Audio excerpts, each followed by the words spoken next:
Educate. Innovate. Inspire.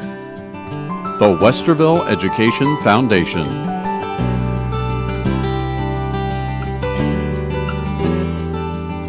What does this basal plant have to do with education?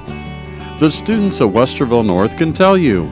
Through a grant from the Westerville Education Foundation, they have been learning about hydroponics. I like this because we get to make our own solutions, and then we can see how science is used in the real world. And instead of just learning stuff out of a textbook or in a classroom, we actually do hands-on stuff, and we get to grow our own vegetables. This program, developed by chemistry teacher Jeff Bracken, has literally grown to include a variety of other plants and inspired students in different departments in the school. Hydroponics would be growing plants without soil, and we provide all of the nutrients for the plants in the water that's contained in the reservoirs underneath.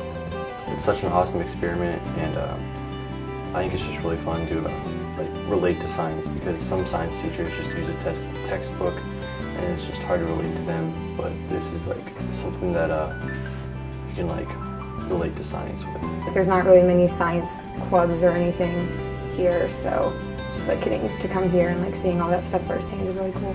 Give a teacher the opportunity to develop an idea and watch what happens. Something that I've kind of adopted as a phrase, just because we haven't doesn't mean we can't.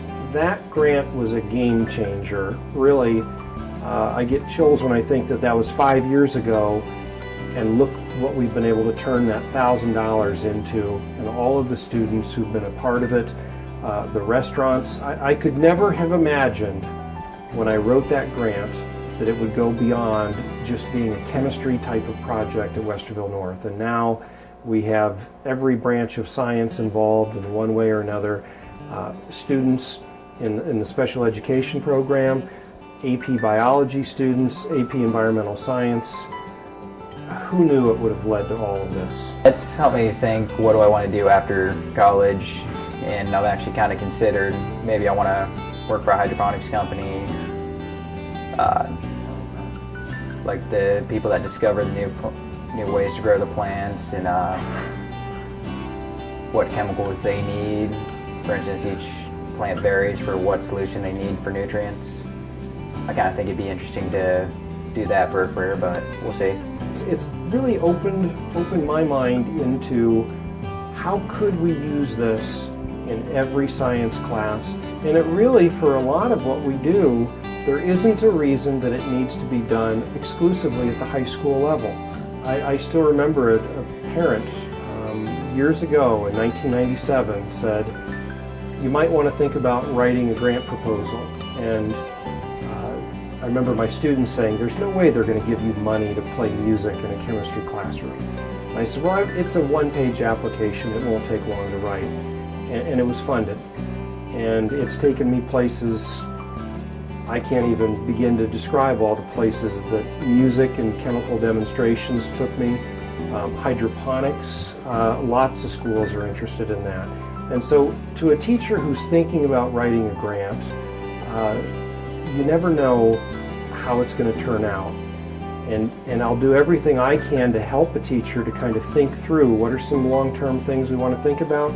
But I say go for it, because if you can say to a principal or any administrator, I've got this idea and it's not going to cost us any money. I've been able to get my own money to do this. The right answer from any administrator is, how can we help you? Yes, let's make it happen. The Westerville Education Foundation can only be successful through the generous donations of supporters such as you. We really appreciate the Westerville Education Foundation and how they support not only our school, but the other schools in the district for the projects that they want to do. And we can't thank you enough for the support that you give to our kids and our schools. So thank you. To make a contribution or to find out more about the Westerville Education Foundation, please contact us at westervilleeducationfoundation.org.